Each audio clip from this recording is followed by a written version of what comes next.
Ce n'est pas une forme de médecine traditionnelle chinoise, mais le nom d'une pièce de théâtre. Remède traditionnel est joué par des artistes du théâtre populaire du Liaoning à l'occasion du 5e Festival d'art des minorités de Chine. Allons découvrir ensemble cette pièce donnée au Théâtre national de Chine à Beijing. Remède traditionnel est une pièce qui montre comment un médecin mandchou et des patriotes de Shenyang protègent une prescription vieille de centaines d'années après l'incident du 18 septembre 1931 qui marque le début de l'invasion de la Chine par l'armée japonaise. La production utilise des termes mandchous et des coutumes de cette ethnie comme le mariage traditionnel ou encore les sacrifices rituels.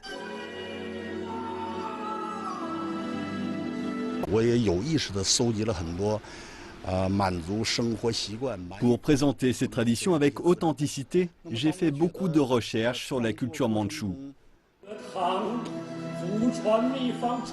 La pièce est accompagnée d'un programme écrit qui contient des détails pour aider l'auditoire à mieux comprendre ses coutumes.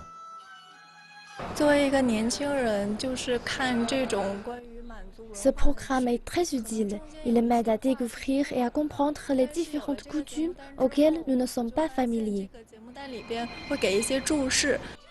Remède traditionnel présente aussi la riche culture de Shenyang. Elle met en scène l'opéra de Pingzhu, un opéra local du nord-est de la Chine, et parle bien évidemment de la médecine traditionnelle chinoise.